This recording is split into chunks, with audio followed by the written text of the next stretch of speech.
What up, YouTube? Welcome back to another Evolving Eric reaction. And as you can see, we got this Nirvana Nevermind pulled up. How we gonna do this day? We gonna listen to the songs and then we gonna read along the lyrics with Genius.com and read the annotations just for my deep divers. I will not waste your time. Let's get into this. This will be the second Nirvana album I've ever listened to.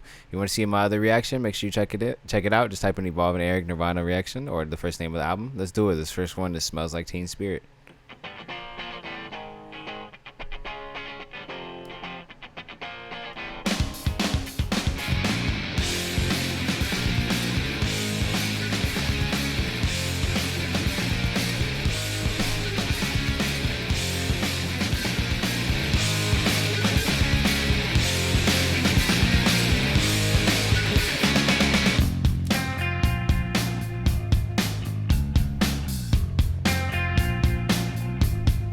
Man, I see the views.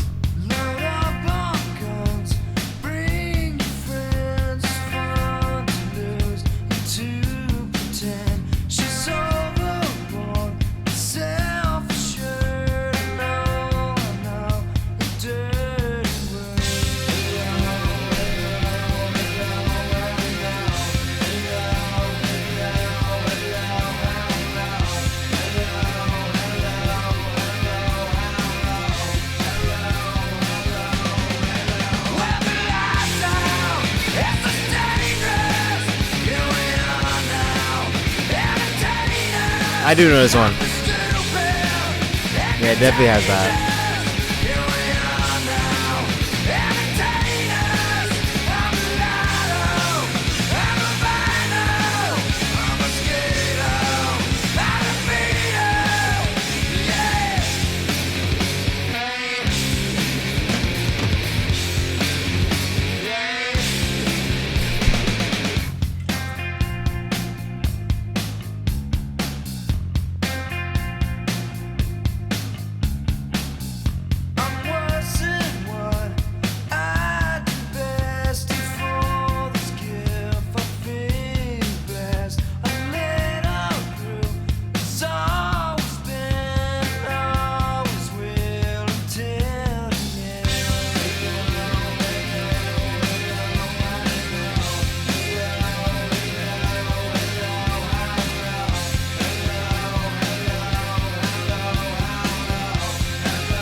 Old MTV is accurate.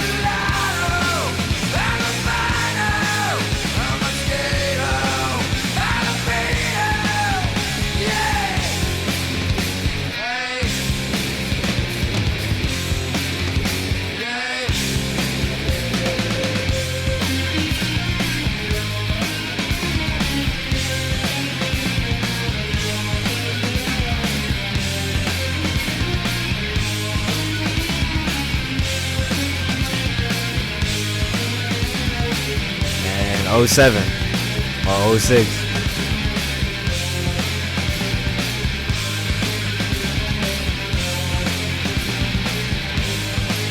Oh God.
Yeah, son.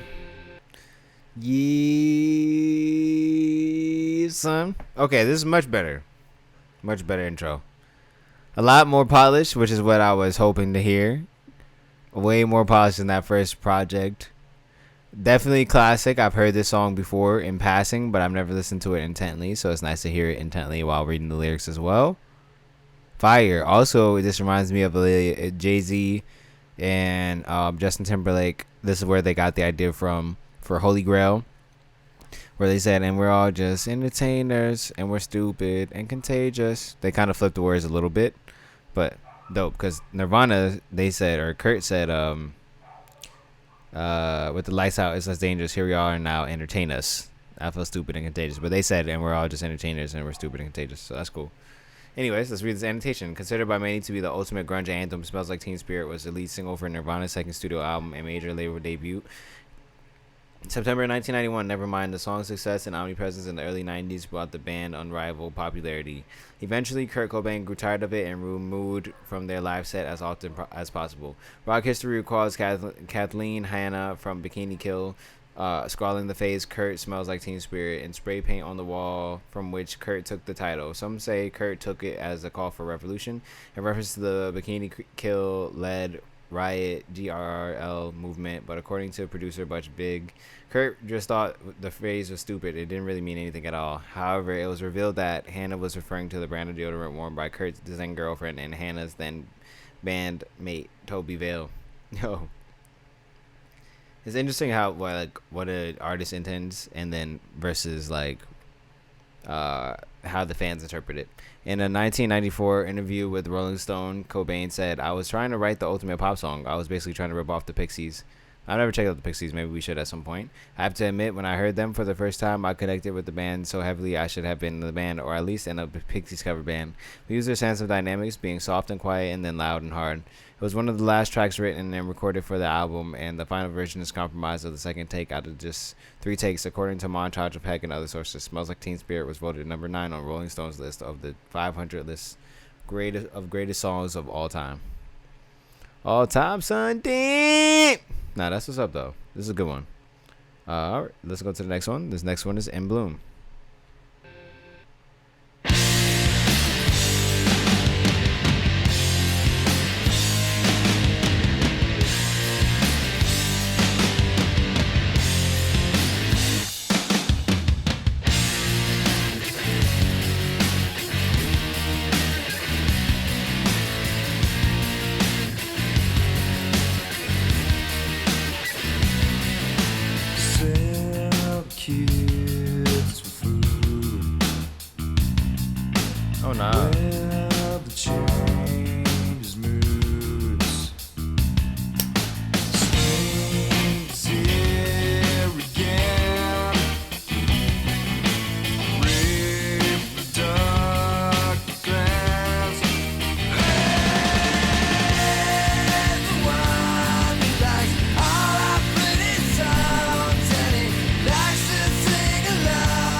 Definitely, it's nice.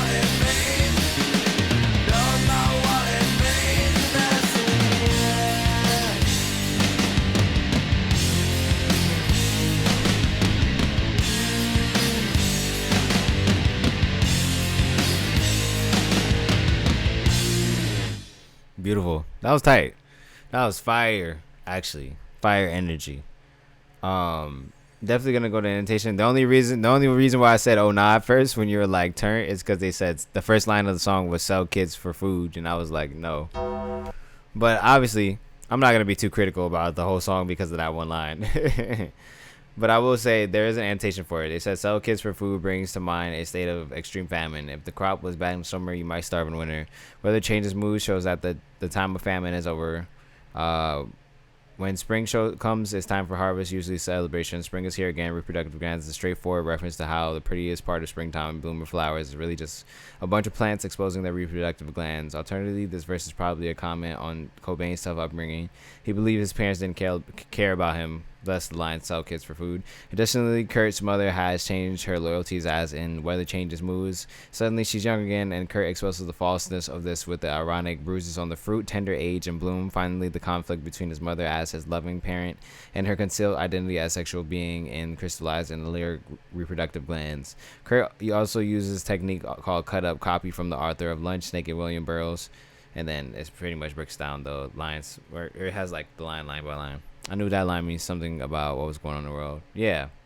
It's definitely commentary. It's just like, when you hear that, it's just like, wait, which is the point of why he said it.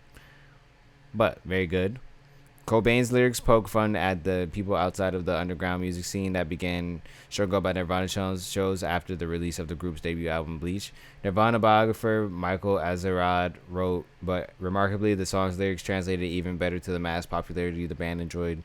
Regarding the song's chorus, Azerrad commented, "The brilliant irony is that the tune is so catchy that millions of people actually do sing along to it." Word. Let's go to the next joint.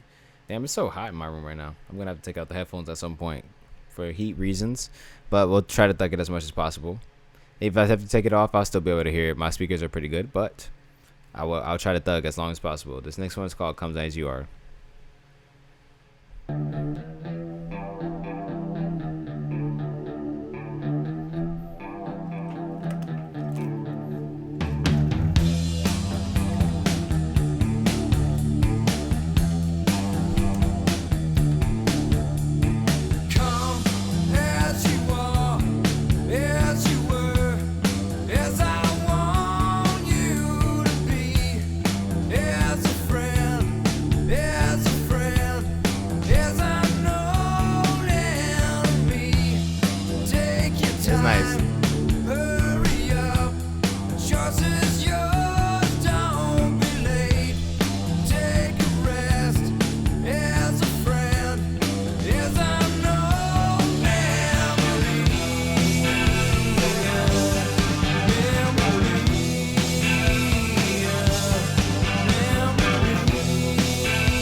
Literally.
That's nice too.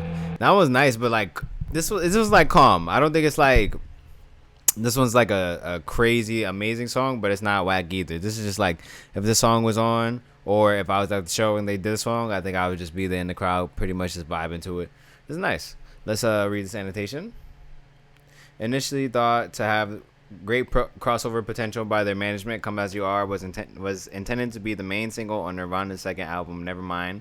"Smells Like Teen Spirit" was imagined as more for committed grudge fans. However, the surprise success of "Smells Like Teen Spirit," which came to be considered their signature song, made this plan inconsequential. Despite this overshadowing, the song had good commercial success, peaking at 32 on the Billboard and number 9 on the UK singles charts. The song lyrics appear to have a foreshadowing tone, given Cobain's death by a self-inflicted, y'all know what, wound. However, in the context of the song, they seem to be an ironic comment about people's bad intentions. Kurt Cobain spoke about the lyrics on Nevermind. It's an interview. And this is a direct quote: "The lines in the song are really contradictory.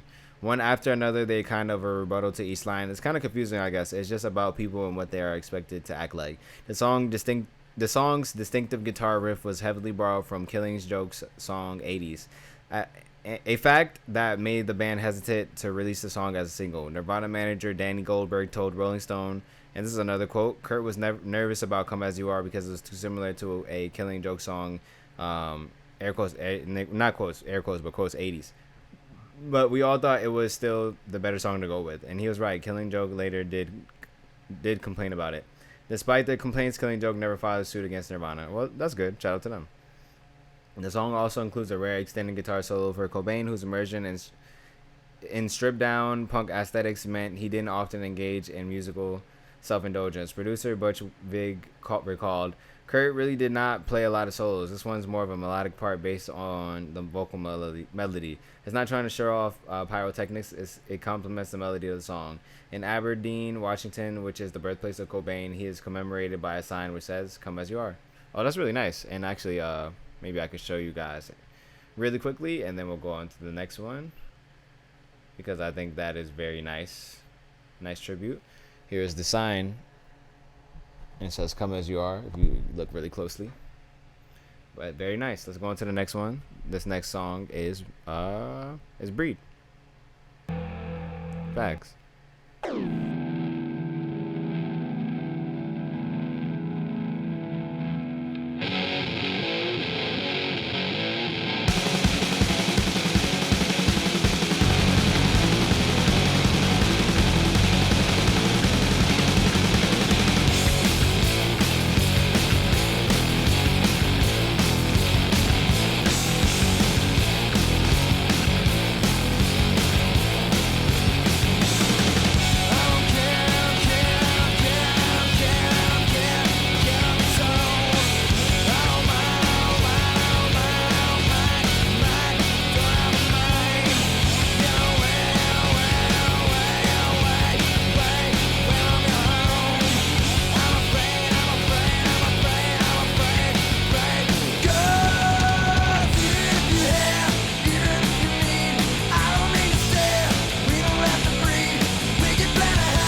Epic, son. That's fire. The most impressive thing to me was that guitar, especially in that last little solo they did. I was like, bro, it just sounds like that's like finger busting guitar playing. Like it's going so quick. I'm like, how can they even make that sound with the guitar? Really cool. Also, those drums was crazy. Right, exactly. The drums was pretty crazy too. As far as the lyrics, I'm relying on these annotations because I'm not good at the rock song interpretations. Otherwise, I would just try to tell you what I heard. Kurt Cobain originally titled Breed as Omidium after Tad Doyle's diarrhea medicine to suggest the running of the mouth. The track was likely inspired by Kurt's breakup with Toby Vale. He personally described Breed as getting into middle America, marrying at age 18, getting pregnant, stuck with a baby, and not wanting it. Well, damn. We're gonna go on to the next one. This next one is Lithium.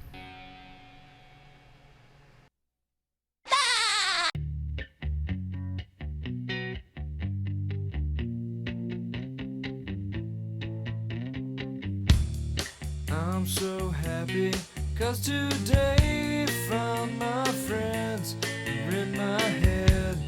I'm so ugly, that's okay, cause so are you. Book on mirrors, Sunday morning is every day for all I care. And I'm not scared, light my candles in our days, cause I found God. Yeah!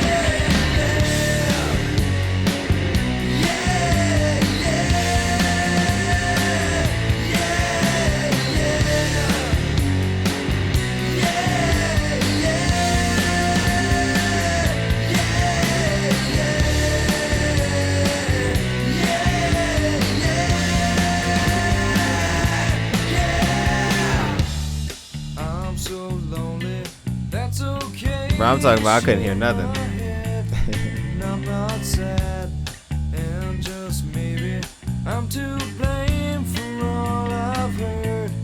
I'm not sure.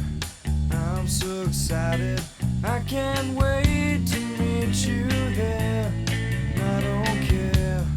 I'm so horny. That's okay. My will is good. Yeah, yeah.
Bro, what is this? And then I'm not gonna crack. Insane. Cause today I found my friends in my head. I'm so ugly, that's okay, cause so are you. Broke arm is Sunday morning is every day for all I care. And I'm not scared, light my candles in our days, cause I found God. Yeah, yeah.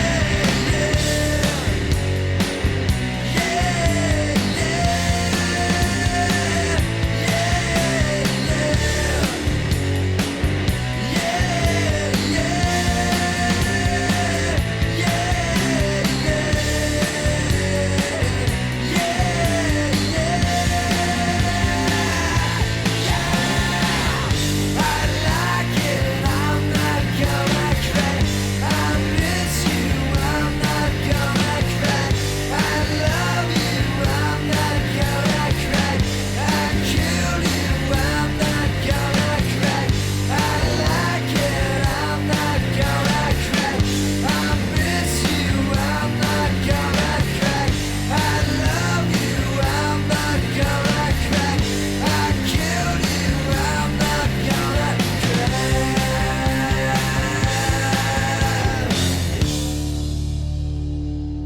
I'm telling you, I'm so happy to be listening to this versus the last one. This one's so much cleaner. Another really good one. Definitely, I think when he's saying I'm not gonna crack, I think he's like talking about like going back to somebody and being like I'm not gonna go back to this person because like that's not what it's supposed to be. Sorry, I was buffering for 2 seconds because I'm looking at the lyrics and I'm like, is that what he means? I don't know. Let's read the sanitation though.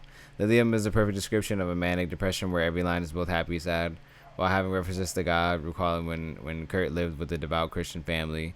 This title invokes lithium salts, a key drug in treating the disorder. Ah, never mind. It's not that at all, to be honest.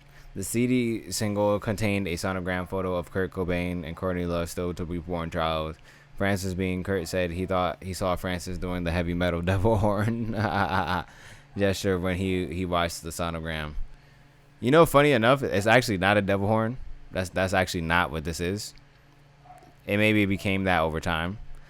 So, you know, putting the stuff like that and doing all that. But that's actually not what it is. It's just like a rock and roll thing, but it comes from somebody's culture. I forgot what the name of the culture was. I think it started with M. But it's actually not. If you look it up, it's actually not devil horns. But yeah, I don't know if Kurt even knew that. Doesn't matter. Still rock royalty.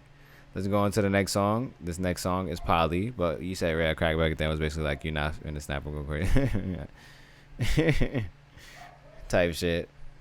Let's go on to the next song. I know you're not talking about that. I'm just laughing because it's like type shit. This next song is called Polly.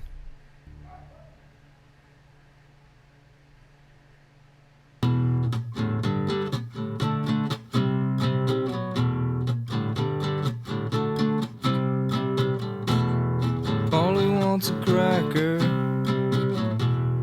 Think I should get off her first.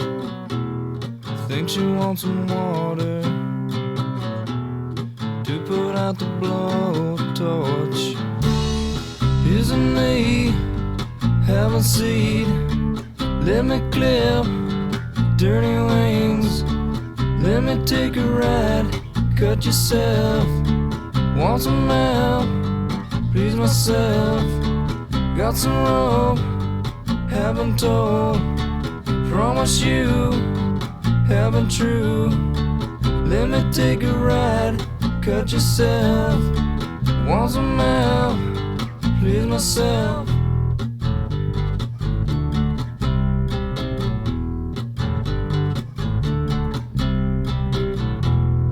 Polly wants a cracker. Maybe she would like some food. She asked me to untie her. Chase of 8 nights for a few. Here's a knee, have a seat. Let me clip dirty wings. Let me take a ride, cut yourself.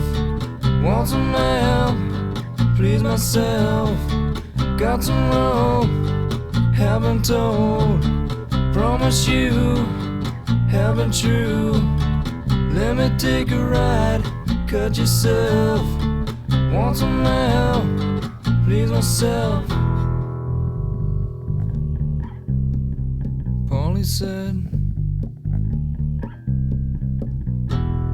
Polly says her back hurts. She's just as bored as me. She called me off my guard. Amazes me the will of instinct. Isn't me, haven't seen. Let me clip dirty wings.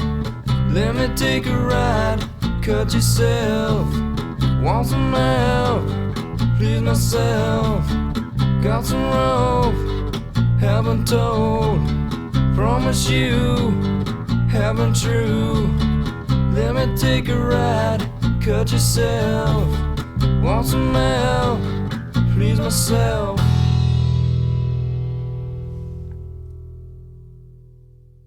Well, dang. That one was like serene to listen to. That one was like. That one was just chill. That one was like not like amazing, but it was chill. I definitely also wonder what they mean because I know I've heard that Polly want a cracker reference to like parrots and shit like that. but I don't know what they mean in the context of the song. So I guess we're gonna see. The song is about the actual kidnapping of a 14-year-old girl. Come on, people now. Smile on your bro. Hold on, buddy. You ain't skipping past that. Relax. In 1987, she was returning from a concert in Tacoma, Washington, when she was abducted by a man named Gerald Friend. I know, right? He took her back to his mobile home and did something foul that I'm not saying, but there's a worse word there. The girl whose name was not released was tortured with a whip. Holy fuck. What the fuck?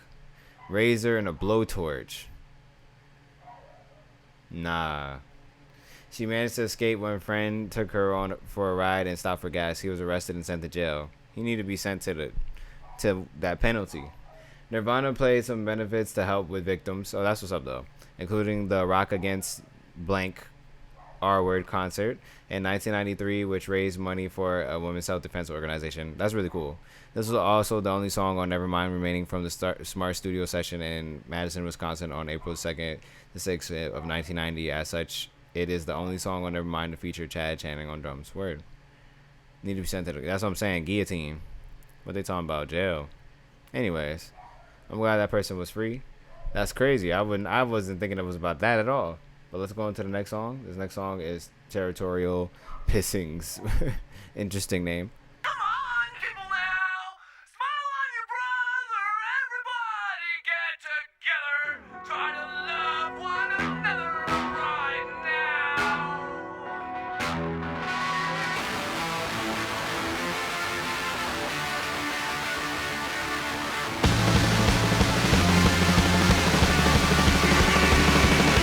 When I was an alien, cultures were not opinions. Gotta find a way when I live. Gotta find a way, better way. Never was mad. If so, it's a gotta find a way when I live. Gotta find a way, a better way. Gotta find a way when I live. Gotta find a way, a better way.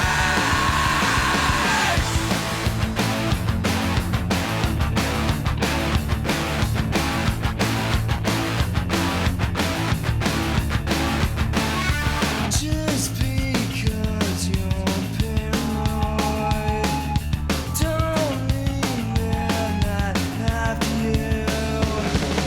Gotta find a way when I live. Gotta find a way, a better way. Gotta find a way when I live. Gotta find a way, a better way.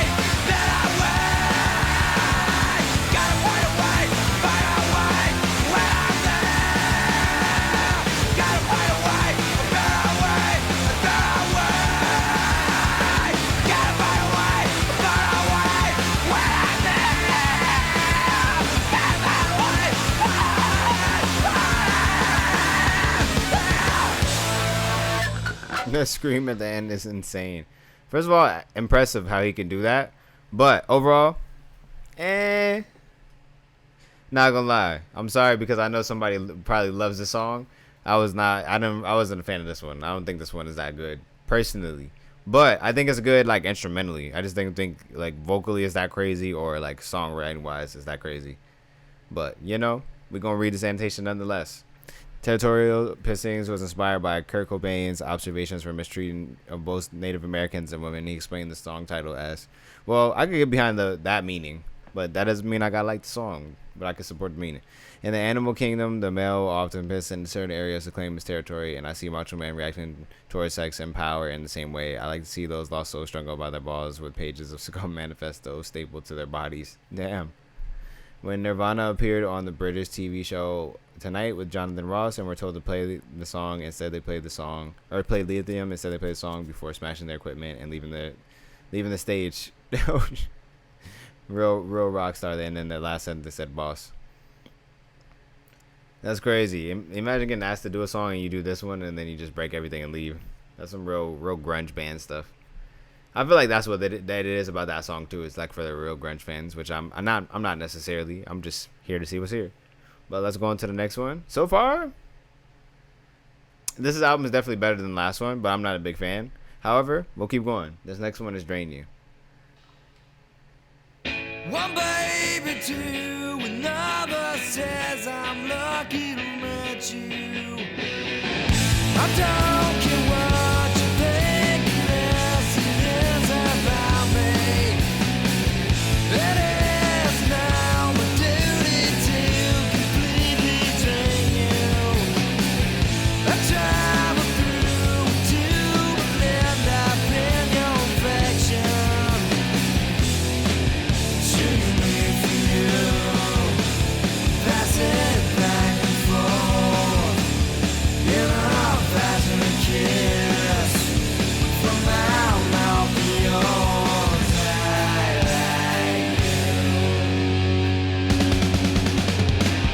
With eyes so dilated, I've become your pupil. You taught me everything about a poison apple. The water is so yellow, I'm a healthy student. Indebted and so grateful, vacuum out the fluids. Shooting me for you, passing back and forth. Yeah, passing a kiss from my mouth to yours. I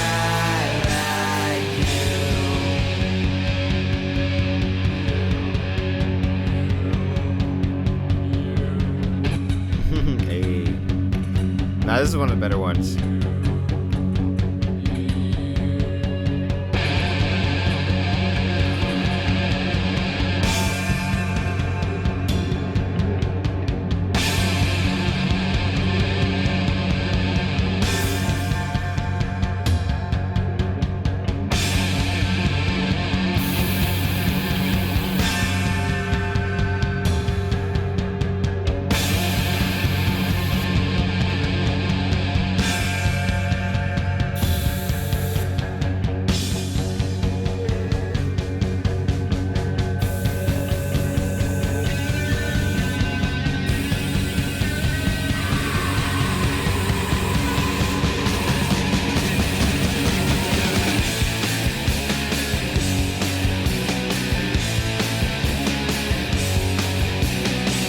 One baby, two, another says I'm lucky to meet you.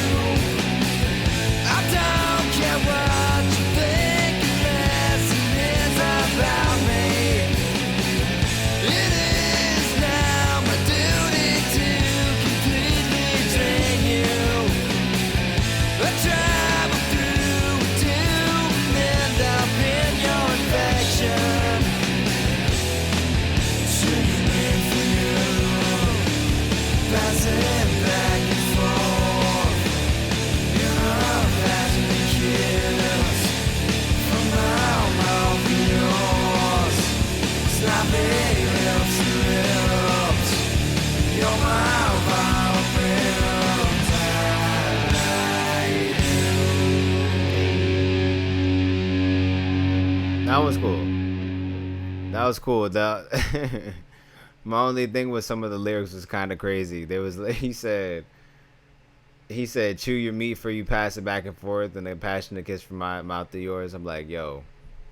And then he said I traveled through a tube and end up in your infection. But other than that, I like the song and their vocal tone on that one. But I was like, yo, some of these lyrics is like rough. According to Kurt, this song was written about a dorky, old-fashioned kind of love. One of his favorite tracks was performed in most concerts ever since his composition, up until Nirvana's breakup. R.I.P. Kurt. Let's go on to the next one. This next one is Lounge Jack.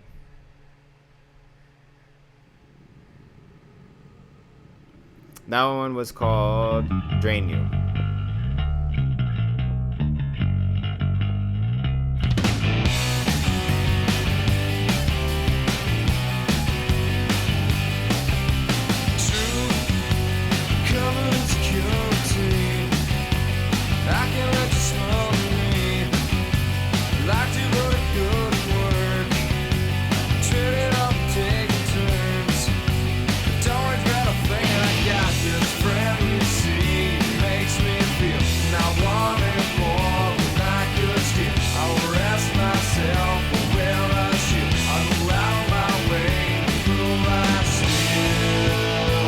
And so far, it's another good one.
That's dope.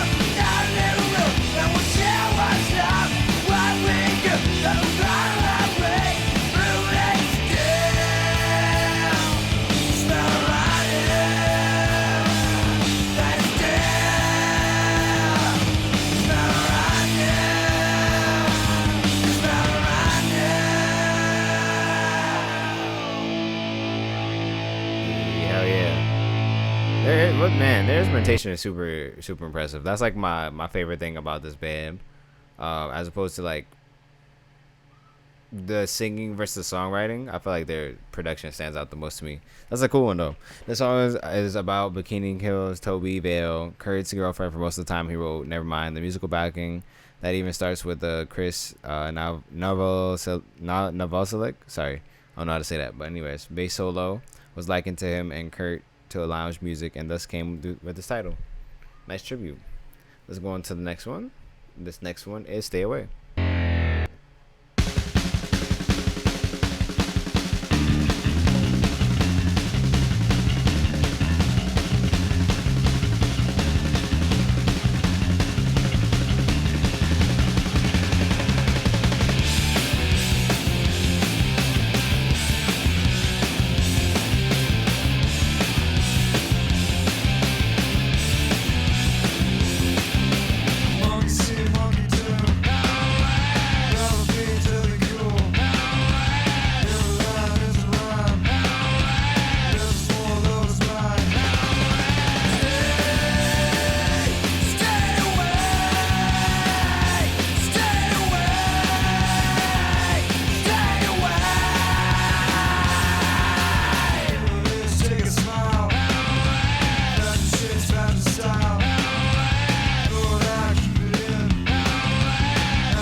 That's tight.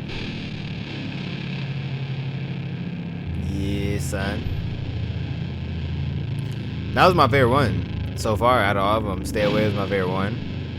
That was like, instrumentally, they still did their thing. They always do their thing. Crazy instrumentation, crazy drums. But I also like how that one was written. And then once he was doing the I don't know why, I don't know why, I was hooked.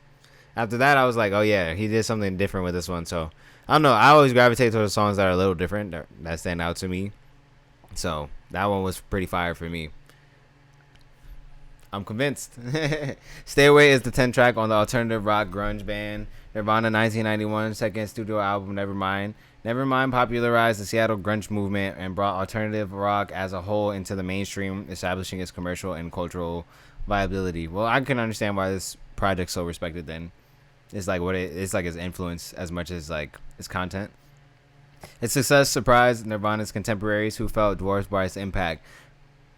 I don't know if it's Fugazi or I think that's how you say it. Fugazi frontman Guy Picciotto later said it was later our record could have been a hobo pissing in the forest for the amount of impact it had felt like we were playing ukuleles all of a sudden because of the disparity of the impact of what they did. I see what you're saying. Like they just felt like what they were doing was insignificant because of how crazy Nirvana was going. The breakthrough album announced a new musical style, grunge, and gave a voice to the post-baby boom young adults known as Generation X. Shout out Generation X. Dave Grohl, the second drummer of Nirvana, has said that Cobain told him music comes first and lyrics come second. And Grohl believes that above all, Cobain focused on the melodies of his song, and Cobain was still working on the album's lyrics well into the recording of Nevermind. Additionally, Cobain's phrasing of the album is often difficult to understand. Brian David Butch Vig is an American music songwriter and record producer who worked on Nevermind as well, asserted that clarity of Cobain's singing was not paramount. Vig said, even though you couldn't quite tell what he was singing about, you knew it was intense as hell. No, for real. Cobain would later complain when rock journalists attempted to decipher his singing and extract the meaning from the song, writing, why in the hell do journalists insist on coming up with a second-rate Freudian evaluation of my lyrics? He said Freudian evaluation. When 90% of the time they're transcribed incorrectly. That's funny. And real. Let's go on to the next song, which I think is the third to last song. Yeah, third to last song, and this one's On the Plane.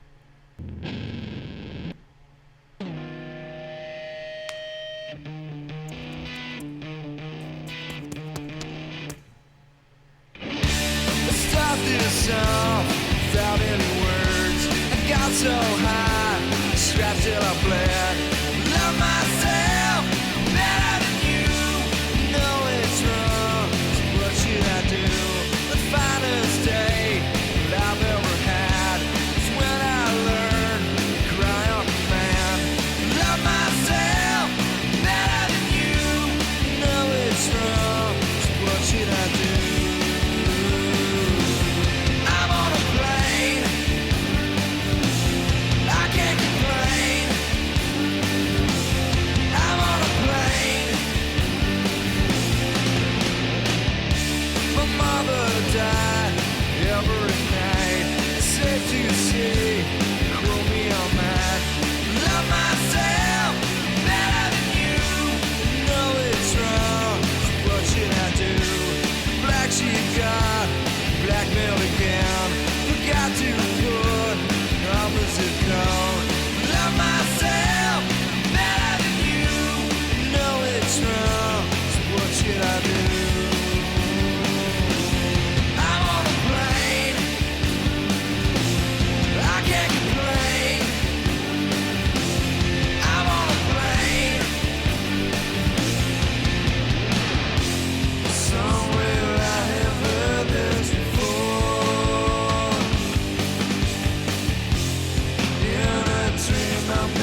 fire.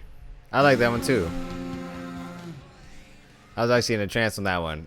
One thing I will say, Nirvana fans, I do apologize. I just realized I didn't mute my mic for that song. So that might be the only song on this whole reaction that sounded double up. I do apologize for that. If that was your favorite song and you were waiting for that, I feel bad. But, I mean, it's not like you couldn't hear it. It just probably sounds double. So sorry about that, gangy. But I did like the song. On a Plane is a song about writing a song. Kurt Cobain explores a variety of songwriting topics, such as writer's block and the search for one's own voice. He ultimately opts for simplicity, declaring that he is on a plane and at a high point in life, and that he can't complain. That's what's up, man. Can't be mad at that. Let's go into the next one. This is the second to last song. This one's Something in the Way.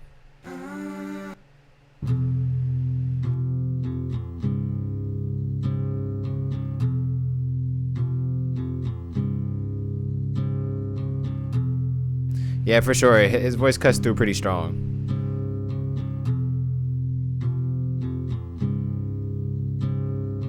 Underneath the bridge, This is the Batman song, huh?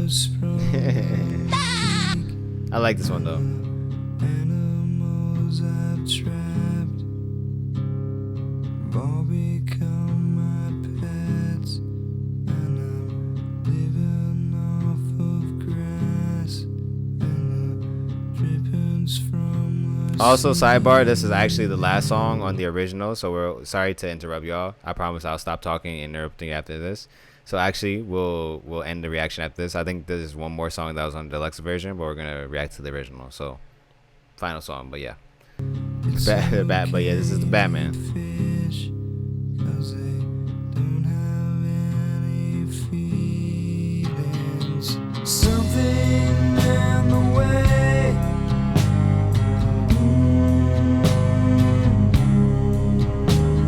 Something in the way. Yeah. Something in the way.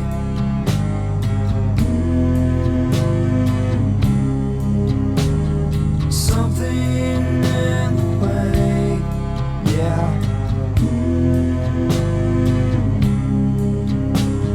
Something in the way.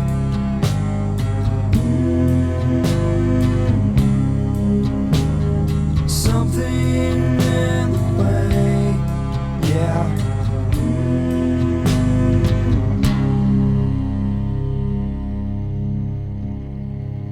Underneath the bridge, top has sprung a leak, and the animals I've trapped have all become my pets, and I'm living off of grass and the drippings from the ceiling.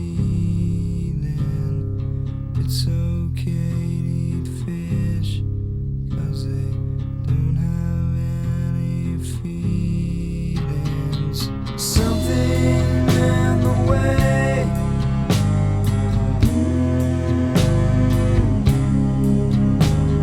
Something in the way.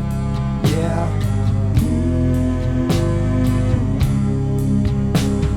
Something in the way.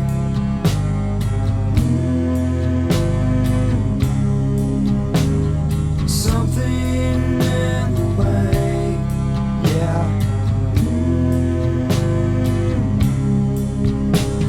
Something in the way.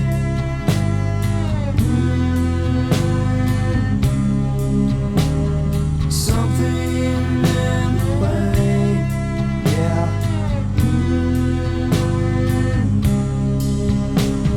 Something in the way.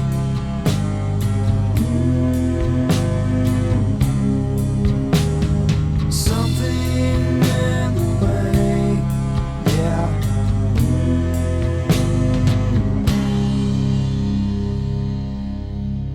Something's in the way. Very nice. Let's read this annotation, then I'll see my final thoughts on the album. But thanks for listening to this project with me, y'all. Something in the Way is the 12th and final song on Nirvana's major label debut, Nevermind, not including this hidden track, Endless, Nameless. While many fans believe that the lyrics were autobiographical concerning a stint of vagrancy in Kurt Cobain's life, this common misconception have been refuted by several sources. According to Michael Azerrad, September 1993 biography, Come As You Are, Cobain said the concept was supposed to be like, if I was living under the bridge and I was dying of sickness, if I was sick and I couldn't move, I was a total street person. That would kind of the fantasy of it.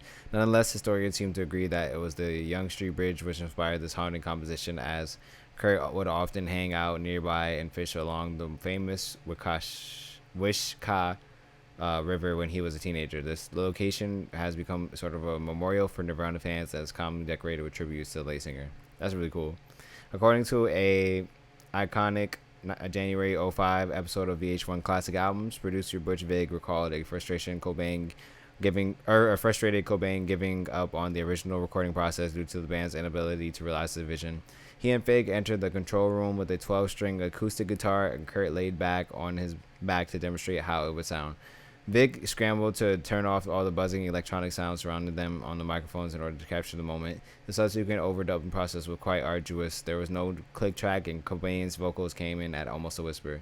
Well, that's why it sounds like that. But that's nice. It sounds nice, though. More than 20 years later, Rolling Stone would place Something in the Way at number 5 of their definitive ranking of every Nirvana song. Yeah, that's a great one. You know, a lot of people heard in Batman, including me, but great song, and it's nice to hear it intently and hear some of their backstory. Very cool. Actually, pretty cool project. Does this get the clap? For the people that are my subscribers, they know I usually clap if I really, really enjoy the album. I enjoyed this album. I don't think I was like in love with this project, but I do love Stay Away, and I did love Something in the Water. And other than that, I really like a lot of the vocal performances and instrumental, and like the drummer. The drummer is crazy. And the guitarists and drummers are crazy. So I still see why people love this album. I see how it could be very influential. But yeah, y'all let me know what y'all think of this album, your experiences with this album, in the comments, or what I should react to next. It could be another band too. Doesn't need to be this. Or we could do the bonus song too if you want to see that. Other than that, y'all have a good day or night. YouTube, Twitch, I'll still be on here. If you would like to join us for a reaction, we would love to have you. Other than that, make sure no matter what you do in this life, that you keep evolving. Peace, y'all.